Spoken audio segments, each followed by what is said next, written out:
예수님 이제 승천하시면서 그 유명한 말씀이죠. 오직 성령이 너희에게 임하시면 너희가 권능을 받고 예루살렘과 온 유대와 사마리아와 땅 끝까지 이르러 내 증인이 되리라. 성경 명령 그 말씀입니다.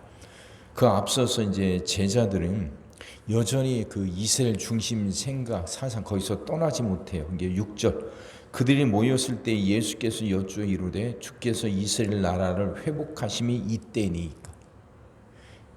이제 제자들은 여전히 이스라엘 중심 사상 여기서 떠나지 못하죠. 로마로부터 독립 이게 최우선이었어요.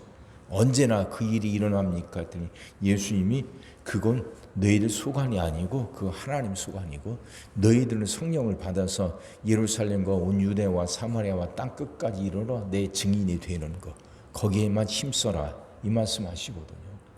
자, 이게 이 말씀 풀어보면 그 물리학에서 그 원심력이 있고 구심력이 있지 않습니까? 구심력이라는 건 힘이 자꾸 이렇게 안으로 이렇게 몰려드는 것이고 원심력은 밖으로 나가는 거잖아요.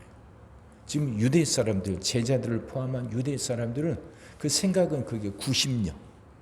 이게 모든 게 다 이스라엘 중심이고 그래서 이스라엘 안으로 모든 게 이렇게 수렴이 돼야 되고 생각이 오직 거기에만 있어요. 이스라엘에만. 근데 예수님은 그게 아니라는 거예요. 밖으로 나가라는 거예요. 원심력. 그래서 온 예루살렘과 온 유대와 사마리아와 땅 끝까지 그렇게 자꾸 흩어지라는 거죠. 흩어지라는 거. 선교가 뭐겠어요? 선교가.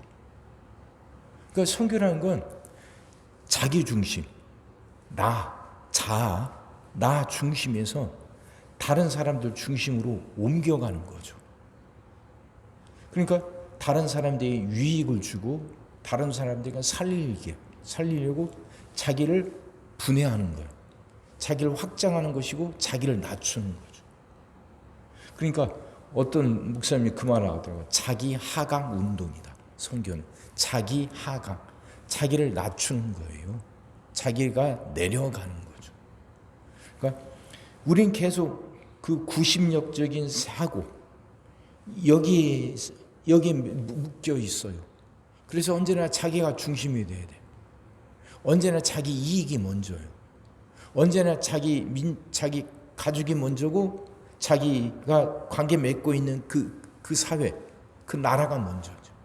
근데 예수님은 그러지 말고 예루살렘을 넘어서 온 유대와 사마리아와 땅 끝까지 퍼져가라는 거예요. 원심력처럼. 흩어지라는 거예요. 퍼지라는 거죠. 그러니까 이 말은 자기 중심적인 사고에서 다른 사람들의 유익을 위해서 다른 사람들을 살리기 위해서 자기를 낮추는 거죠. 그렇게 해서 남을 살게 하는 거라.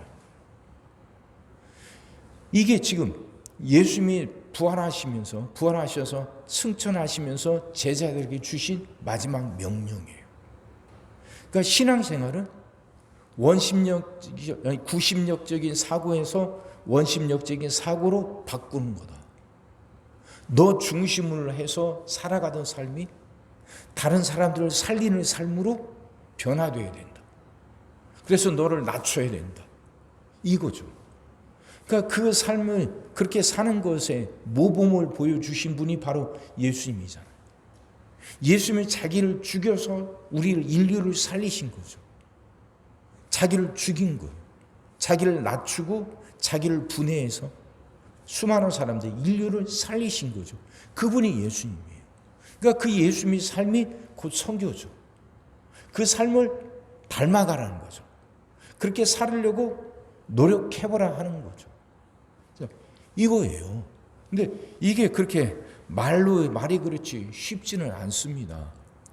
지금 이제 예수님의 제자들은 갈릴리 사람이잖아요. 갈릴리 사람들한테 예루살렘은 그들이 이렇게 넘지 못할 벽이죠.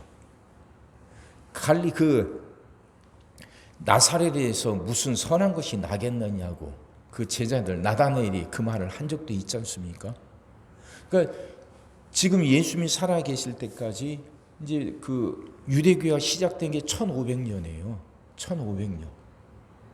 그러니까 이스라엘 민족이 시작이 돼서 예수님 때까지 그 시간을 재보면 1500년이거든요.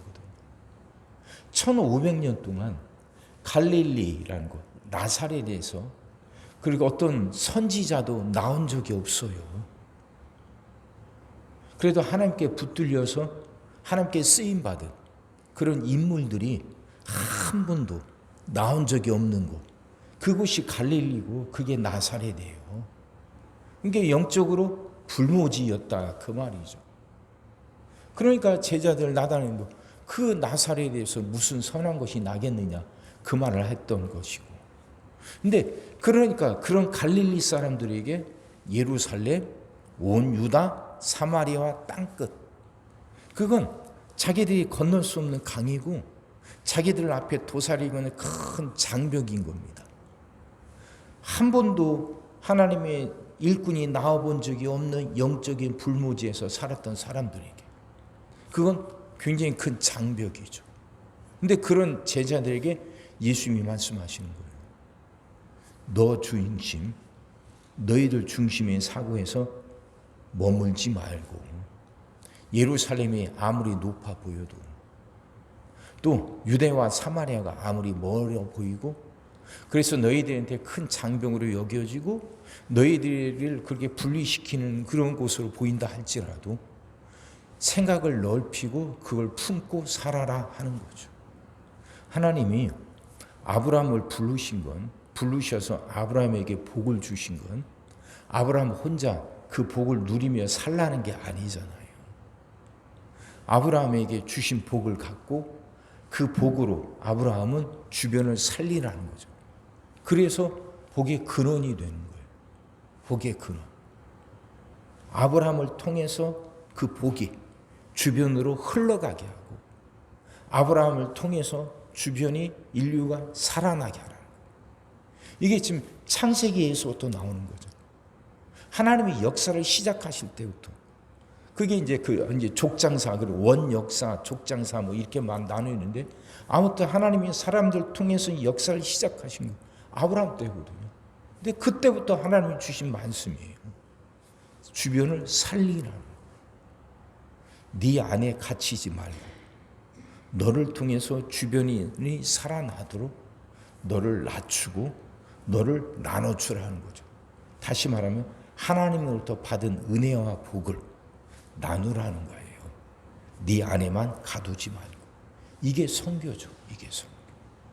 그러니까 그 말씀이 예수님이 지금 승천하시면서 주신 마지막 말씀과 연결이 되잖아요. 그러니까 이게 성경이에요. 이게 성경이고 그래서 하나님이 우리를 만드시는 이유도 바로 여기에 있는 거예요. 그리고 우리 생각 속에 언제나 이게 남아 있어야죠. 나를 통해서 주변이 살아나게 하는 거. 하나님 주신 은혜를 내 안에만 가두지 말고 나를 낮추고 나를 낮추어서 주변을 살리는 거.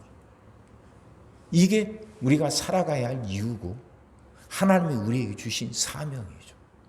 이걸 우리는 선교라고 말하는 거죠. 이런 마음들이 우리 안에 있게 되기를 바랍니다. 여기서부터 선교가 되는 거예요. 나누어서 살리는 거. 그렇게 우리 한 사람 한 사람이 이 말씀을 가슴에 품어서 주변에 살리는 선교의 일꾼, 하나님의 일꾼들, 그렇게 일꾼들로 살아가는 그 은혜가 여러분 모두에게 임하기를 주의 이름으로 축원합니다. 기도하겠습니다. 사랑의 하나님, 말씀이 이해가 되게 하여 주옵시고 하나님 이 말씀 깨닫고 가슴에 품게 하여 주옵소서. 하나님이 아브라함에게 주신 명령을 예수님은 승천하시면서 제자들에게 마지막으로 주셨습니다. 그러므로 이 말씀은 그 하나님의 말씀 성경의 중심이고 우리 모두에게 주시는 사명인 줄 믿습니다. 하나님 그렇게 이 말씀을 우리 가슴에 품게 하여 주옵소서. 그렇게 우리도 예루살렘과 온 유다와 사마리아와 땅끝까지 이르러 주님의 증인이 될 수 있게 하여 주옵소서. 주님이 주신 은혜를 내 안에만 가두는 게 아니라 그래서 구심력처럼 자기 중심으로 사는 게 아니라 하나님 주신 은혜를 나누며 살아가는 원심력처럼 받은 은혜를 주변에 나누면서 주변을 살리는 사람들로 살아가게 하여 주옵소서. 이게 선교임을 알게 하시고 하나님 그렇게 우리가 한 사람 한 사람이 그런 선교의 일꾼이 되겠다 다짐하게 하시고 다짐한 대로 살아가게 하여 주옵소서. 간절히 기도합니다. 하나님 우리를 통해서 주변이 살아나게 하여 주옵소서. 우리 전주 신흥교회를 통해서 그 주변이 살아나게 하여 주옵소서. 주변을 살리는 사람으로 살겠다 다짐하게 하시고 그렇게 다짐한 대로 살아갈 수 있도록 하나님 우리에게 능력을 더하여 주시옵소서. 오늘도 우리 모든 성도들 위해 기도합니다. 한 사람 한 가정 빠짐없이 일일이 찾아가셔서 오늘도 함께 하시고 은혜 내려 주옵소서. 가정들이 다 평안하게 하시고 식구들이 다 건강하게 하시며 생업이 다 형통하게 하시고 문제들이 다 해결받게 하여 주옵소서. 우리 자녀들을 축복하시고 앞길을 열어 주옵소서. 우리 자녀들이 하나님을 사랑하게 하시고 말씀을 지키게 하시며 하나님께 영광 돌리는 일꾼들로 살아가게 하여 주옵소서. 하나님 우리에게 새날을 허락하여 주옵소서. 성도들은 질병을 이겨내고 물질 어려움을 극복하고 수많은 문제를 해결하며 살아가는 새날을 살게 하시고 교회도 예배가 살아나 빈자리가 가득 채워지며 언제나 생명의 역사가 일어나는 새날을 살게 하여 주옵소서. 오늘 하루도 모든 성도들 눈동자처럼 지키시고 복된 길로 인도하여 주옵소서. 믿사옵고 예수님의 이름으로 기도하옵나이다. 아멘.